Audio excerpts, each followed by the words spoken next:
ఐటీలో ఎంట్రీ కావాలా? Trainee software engineer గా అజా కోడింగ్ ట్యూటర్ లో 2 వీక్స్ ట్రయల్ పీరియడ్ లో వెంటనే చేరండి. నమస్తే కార్తీక్. నమస్తే సార్. ఇప్పుడు చాలా ఎక్సైటింగ్ విషయం అడగబోతున్నాను, చాలా డేంజరస్ విషయం కూడా అట్ ద సేమ్ టైం. ఎందుకంటే చాలా మంది భయం భ్రాంతిలో ఉన్నారు. స్పెషల్లీ మన ఇన్వెస్టర్స్ అయితే అంత భయపడకపోవచ్చు, కానీ ట్రేడర్స్ మాత్రము షాక్లో ఉన్నారు.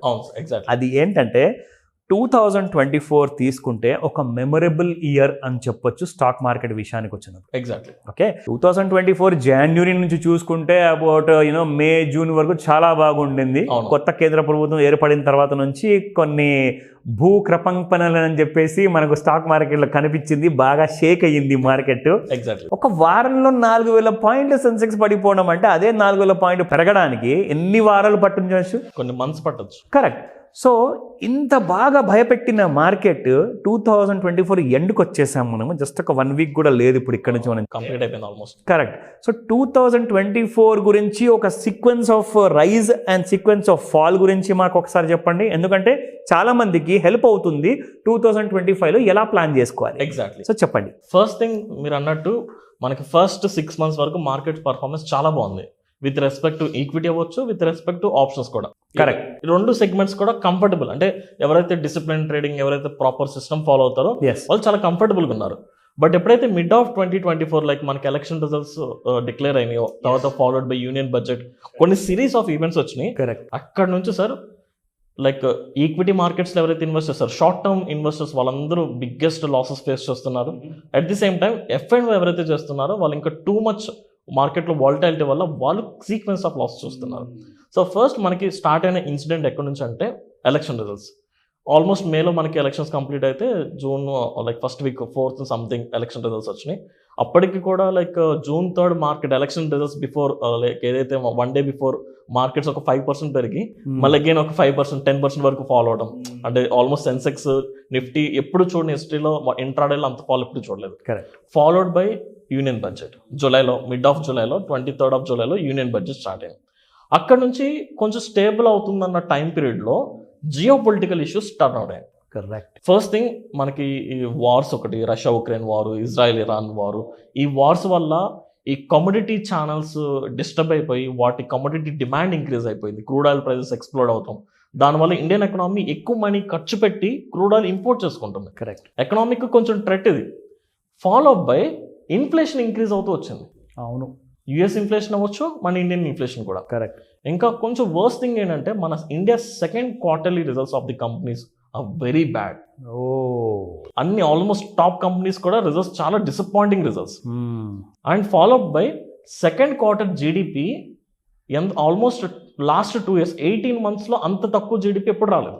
నెగిటివిటీ అసలు కంటిన్యూస్ ఉంది. ఇంకా ఫాలో అప్ బై F&Oలో వచ్చిన చేంజెస్. దీని గురించి క్లియర్గా మాట్లాడాలి. F&Oలో ప్రీవియస్లీ ఫస్ట్ హాఫ్ మొత్తం కూడా మనకి డైలీ ఎక్స్పైరీస్ ఉన్నాయి. లైక్ ప్రతి ఇండెక్స్ కూడా వీక్లీ ఎక్స్పైరీస్ ఉన్నాయి. డైలీ ఏదో ఒక ఇండెక్స్లో ఎక్స్పైరీ జరుగుతూ ఉండేది. బట్ దాన్ని ఇప్పుడు November 20కి ఎక్స్పైరీస్ రిమూవ్ చేశారు.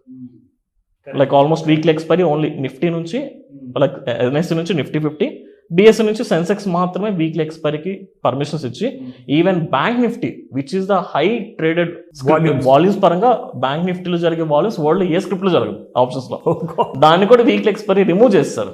అయ్యో. సో దానివల్ల పీపుల్ షిఫ్టింగ్ అనేది చాలా ఇంప్రాపర్ గా షిఫ్ట్ అయిపోయారు. వాల్యూమ్స్ అనేది F&O ట్రేడింగ్ నుంచి ఎలా పడితే అలా షిఫ్ట్ అయిపోతుంది. అల్లకల్లోలను సృష్టించేసారు మొత్తానికి. పైగా ఇంకొక విషయం ఏంటంటే లాట్ సైజెస్ పెంచేశారు. లాట్ సైజెస్ ఇప్పుడు మనకి డిసెంబర్ ఎండ్ నుంచి ఇంక్రీజ్ అవబోతున్నాయి. దాని follow up by margins increase అవబోతున్నాయి. Oh god. సో ఈ సీక్వెన్స్ ఆఫ్ మళ్ళీ ఇన్ బిట్వీన్ మనకి మధ్యలో మళ్ళీ యూఎస్ ఎలక్షన్స్ ఒకటి. ఈ సిరీస్ ఆఫ్ సీక్వెన్సెస్ వల్ల FIS సెల్లింగ్ చాలా విగ్రస్ ఇంక్రీజ్ అయింది తీవ్రంగా. Every month on an average 50,000 నుంచి 1 lakh crores ఇండియన్ మార్కెట్ లో సెల్ చేస్తున్నారు వాళ్ళు. Oh god. As a part of that మన సెకండ్ హాఫ్ నుంచి మన పర్టికులర్ సెప్టెంబర్ నుంచి మన ఇండియన్ ఈక్విటీ మార్కెట్ లో చాలా బిగ్ క్రాష్. ఎలాంటి బిగ్ క్రాష్ అంటే నిఫ్టీలో మీరు ఎప్పుడన్నా అబ్జర్వ్ చేస్తే Nifty average momentum per day will be 1% or 1.5%. Some way close to 200 points నుంచి 250 points రేంజ్ లో ఉండేది. బట్ ఇప్పుడు యావరేజ్ గా Nifty daily 600 points 500 points up or down చాలా ఈజీగా మూవ్ అవుతుంది. స్మూత్ గా సీమ్లెస్ గా. అది కూడా సింగిల్ డైరెక్షన్ కాదు. మీరు అబ్జర్వ్ చేయండి, లైక్ ఈ ఫ్రైడే కాకుండా ప్రీవియస్ ఫ్రైడే ఏం జరిగిందంటే మార్కెట్ ఆల్మోస్ట్ ఒక 300-400 పాయింట్స్ నిఫ్టీ కరెక్షన్ వచ్చి మళ్ళీ డౌన్ నుంచి ఇంకా 600 పాయింట్స్ ఇంక్రీజ్ అయింది సింగిల్ డే లో. ఎగ్జాక్ట్లీ అదే రోజున సేమ్ సెన్సెక్స్ కూడా 1000 పాయింట్ పడి 2000 పాయింట్ నుంచి పెరిగింది ఇన్ సింగిల్ డే. ఎస్, ఇలాంటి వొలటైల్ మూమెంట్స్, ఇలాంటి డ్యూయల్ మూమెంటమ్స్ అనేవి చాలా పెరిగింది. As a part of that ఈ షార్ట్ టర్మ్ ఇన్వెస్టర్స్ అందరూ బిగ్ లాస్ చూస్తున్నారు. అండ్ F&O ట్రేడర్స్ కూడా ఒక సెట్ ఆఫ్ స్ట్రాటజీ ఫాలో అయ్యే వాళ్ళు కానీ, అంటే ఒక మైండ్ సెట్లో ఉండిపోయేవాళ్ళు, అంటే ఒక స్ట్రాటజీకి లిమిట్ అయిపోయి ఉంటారు కదా కొంతమంది. ఇలాంటి పీపుల్ కూడా చాలా బిగ్ లాసెస్ చూస్తారు. ఈ దెబ్బకి చాలా మంది అసలు ట్రేడింగ్ అనేది ఆపేస్తున్నారు. F&O ట్రేడింగ్ పర్టికులర్లీ చాలా మంది వదిలేస్తున్నారు. ఓ గాడ్, ఇది మన సబ్జెక్ట్ కాదు అసలు. Exactly. So 2024 is a good for long term investors because ఈ షార్ట్ టర్మ్ ఫ్లక్చుయేషన్స్ వాళ్ళని ఏమీ చేయదు. Correct. But it's not good for short term investors or F&O traders. నిజం అండి, కరెక్ట్ చెప్పారు కార్తిక్. ఇక్కడ ఎవరైతే 10-15 సంవత్సరాలు 30 సంవత్సరాలు 20 సంవత్సరాల కోసం పెట్టుబడి పెడితే ఇది ఒక బయింగ్ ఆపర్చునిటీ, ఎంత మార్కెట్ పడితే వాళ్ళకి. సార్ ఈ ఫాల్లో ఈ కన్సిడర్ లార్జ్ క్యాప్ స్టాక్స్ అన్ని కూడా, ఫెమిలియర్ స్టాక్స్ అన్ని కూడా జస్ట్ 1 month 1.5 month లో 30% 40% కరెక్షన్ వచ్చేసింది సార్. నిజంగా 25-40% అయితే ఈజీగా పడుతున్నాయి, ఈజీగా ప్రతి ఫెమిలియర్ స్టాక్ కూడా. And they are not at all recovering, slow minimum momentum కూడా లేదు. ఓకే కొంచెం రికవర్ అవుతున్నాను ప్రాసెస్లో. మొన్న రీసెంట్గా Fed interest rate change decision, దాని తర్వాత మీరు అన్నట్టు 1 week లో సెన్సెక్స్ 4000 పాయింట్స్ పడింది. కరెక్ట్. అండ్ ఇక్కడ ఇప్పుడు ముఖ్యమైన విషయం చెప్పండి కార్తిక్, 2025ని ఎలా వెల్కమ్ చేయమంటారు యాజ్ అ షార్ట్ టర్మ్ ఇన్వెస్టర్గా కానివ్వండి, ఎందుకంటే లాంగ్ టర్మ్ ఇన్వెస్టర్స్కి అయితే that's a very good opportunity. Exactly. ఇప్పుడు షార్ట్ టర్మ్ ఇన్వెస్టర్స్ ఏం చేయాలి, ఏం జరగబోతుంది? ఫిబ్రవరిలో బడ్జెట్ ఉండబోతుంది. ఇది మొట్టమొదటి కొత్త గవర్నమెంట్ కి ఇవ్వబోతున్న ఫుల్ ఫ్లెడ్జెడ్ బడ్జెట్ అనమాట ఈ ఫిబ్రవరిలో. సో ఈ బడ్జెట్ ముందు ఏం చేయమంటారు, తర్వాత ఏం చేయమంటారు, ఏ సెక్టర్స్ ఎలా ఉండబోతున్నాయి? ఫస్ట్ ఆఫ్ ఆల్ మనం నెక్స్ట్ ఇయర్ కూడా చాలా కాషియస్గా ఉండాలి సార్. బికాస్ ఇప్పుడు మనం ఏ రీజన్స్ వల్ల అయితే మార్కెట్ ఫాల్ అయింది అనుకుంటున్నామో ఆ రీజన్స్ ఇంకా కాంపన్సేట్ అవ్వలేదు. కరెక్ట్. ఒకటి మనం కేర్ఫుల్గా ఉండాల్సింది, సెకండ్ క్వార్టర్లో ఇండియా జీడిపి ఫాల్ అయింది. బై ఛాన్స్ థర్డ్ క్వార్టర్లో కూడా ఫాల్ అయితే, అవును కదా, 2 quarters back buy back 2 quarters కనుక నెగిటివ్ జీడిపి వస్తే రెసిషన్ డిక్లేర్ చేస్తారు. ఓ గాడ్. జీడిపి గ్రో అయినప్పుడు క్లియర్గా వాళ్ళు చెప్పింది ఏంటంటే, అంటే ఆ డేటాలో వచ్చింది ఏంటంటే, సిటీస్లో అర్బన్ ఏరియాస్లో ఉన్న మిడిల్ క్లాస్ పీపుల్ యొక్క ఇన్కమ్ సోర్సెస్ తగ్గిపోయినాయి. కరెక్ట్. మిడిల్ క్లాస్ పీపుల్ యొక్క ఎక్స్పెండింగ్ పవర్ తగ్గిపోయింది.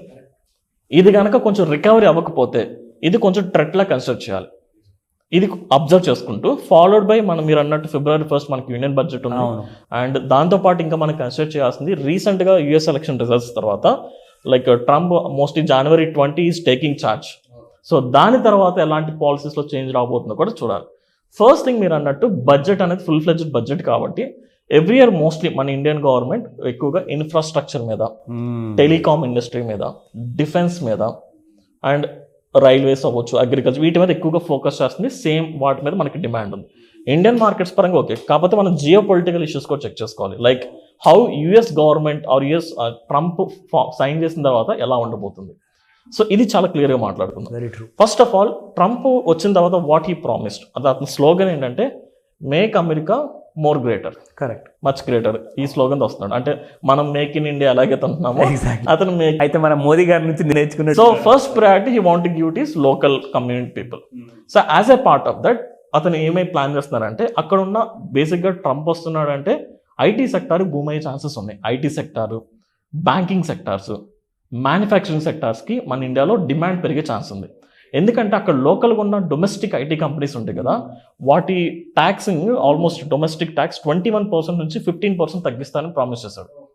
ఇఫ్ దట్ హ్యాపెన్స్, ట్యాక్స్ పెరిగిందంటే కంపెనీస్కి అడ్వాంటేజే కదా. అవును. They will boom up like anything. మన ఇండియాలో ఉన్న మేజర్ ఐటీ సాఫ్ట్వేర్ కంపెనీస్ అన్ని కూడా depends on US. Correct. As a part of that అక్కడ డాలర్ వాల్యూ ఇంక్రీజ్ అయ్యే ఛాన్స్ ఉంటుంది. ఐటీ ఇండస్ట్రీ బూమ్ అవుతుంది, ఫాలోడ్ బై మన ఐటీ కూడా డెవలప్ అయ్యే ఛాన్స్ ఉంది. అండ్ ఈ లాస్ట్ 4 monthsలో అన్ని సెక్టార్స్ పడిన ఐటీ సెక్టర్ స్టేబుల్గా ఉంది సార్. కరెక్ట్. నిజం. ఐటీ సెక్టర్ చాలా ఇన్ఫోసిస్ కూడా నేను చూసాను, TCS 1725 నుంచి 2000 టచ్ అయింది, దాదాపు $300 పెరిగింది. TCS మీరు అన్నట్టుగా and many more mid cab tech companies కూడా చాలా స్ట్రాంగ్ గా ఉన్నాయి. ఎగ్జాక్ట్లీ. సో ఐ థింక్ దీంతో పాటు నా అబ్జర్వేషన్ నేనేం చూసానంటే, ఇది రికమెండేషన్ కాదండి, ఇన్ఫర్మేషన్ మాత్రమే. బేసిక్గా ఏంటంటే pharma has been also been surviving, కొంచెం కరెక్షన్ Exactly. అయినా కానీ Yes, లైక్ yes. మన అపోలో హాస్పిటల్ చూసుకోండి ఆల్ టైమ్ హైలో ట్రేడ్ Divis Lab, అవుతుంది, Laurus Labs. అండ్ మన సన్ ఫార్మా కూడా చాలా స్ట్రాంగ్గా ట్రేడ్ అవుతుంది. సో ఐటీ ఫార్మా ఈ రెండు కూడా స్ట్రాంగ్గా ఉండబోతున్నాయి అనుకునే కైండ్ ఆఫ్ ఇండికేషన్స్ అయితే ఉన్నాయి. Exactly. Followed by banking sector. Yes, ఇంకా అసలు బ్యాంకింగ్ సెక్టర్ అండర్ పర్ఫార్మ్ చేసింది గత లాస్ట్ క్వార్టర్లో చూసుకుంటే, Too much underperform. అసలు పెరగల. Exactly. అండ్ January 1 నుంచి చూసుకుంటే last quarter, fourth quarter 2024-25 current financial ఇయర్లో కూడా స్టార్ట్ కాబోతుంది. Exactly. So fourth quarter results plus annual results కూడా డ్యూ ఉన్నాయి March 31 తర్వాత. సో మీరు అన్నట్టుగా 2025 చాలా కాషియస్గా ఉండాలి, కార్తిక్ అన్నట్టు జాగ్రత్తగా ఉండండి. Till May వరకు కూడా చాలా కాషియస్గా ఉండాలి. ఓ విన్నారు కదా. సో ఇది చాలా ఇంపార్టెంట్ పాయింట్, జాగ్రత్తలు వహించండి. తర్వాత మీకు ఎలాంటి డౌట్స్ ఉన్నా కానీ, ఎన్ని ప్రశ్నలు ఉన్నా కానీ కింద కామెంట్స్లో పెట్టండి. ఆ డీటెయిల్స్లో మేము ప్రయత్నిస్తాము. మళ్ళీ రాబోయే కొత్త ఎపిసోడ్స్లో మీకున్న ప్రశ్నలకి ఆ జవాబు ఇవ్వడానికి పూర్తిగా ప్రయత్నిద్దాం Karthik. Sure, sure. Thank you Karthik, thank you so much. Thank you.